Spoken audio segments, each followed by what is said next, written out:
அனைவருக்கும் வணக்கம். சளி காய்ச்சல் உங்களுக்கு பிடித்தால் நீங்கள் உண்ணும் உணவில் கவனமாக இருக்க வேண்டும். ஏனெனில் சில உணவுகள் இப்பிரச்சனையை இன்னும் தீவிரமாக்கும். ஏனென்றால் சளி காய்ச்சல் இருக்கும் பொழுது இந்த உணவுகளை தொடர்ந்து எடுத்து வரும்போது சளி காய்ச்சல் இன்னும் அதிகமாகிக் கொண்டே போகும். அந்த வகையில் பால் பொருட்களை சளி பிடித்திருக்கும் நேரத்தில் தவிர்ப்பது நல்லது. ஏனெனில் இது சளியின் அளவை அதிகரித்து நோய்க்கிருமிகளின் தாக்கத்தை அதிகரிக்கும்.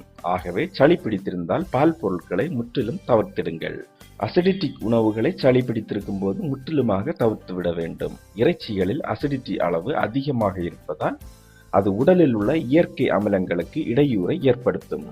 கொழுப்புமிக்க உணவுகளில் ஃபேட்டி அமிலங்கள் அதிகம் உள்ளதால் அவை உடலுக்கு பெரும் தொந்தரவை கொடுக்கும். எனவே எண்ணெயில் பொரித்த உணவுகளையோ ஜங்க் உணவுகளையோ சளி பிடித்திருக்கும் போது முற்றிலுமாக தவிர்க்க வேண்டும். ஆல்கஹால் அருந்தினால் எப்பேற்பட்ட சளியும் நீங்கும் என்று பலரும் நினைக்கின்றனர். ஆனால் உண்மையில் ஆல்கஹால் பருகினால் நோய் எதிர்ப்பு மண்டலம் வலுவிழந்து உடல் வறட்சி அதிகரித்து சளியின் அளவு மட்டுமின்றி காய்ச்சலும் அதிகரித்துவிடும்.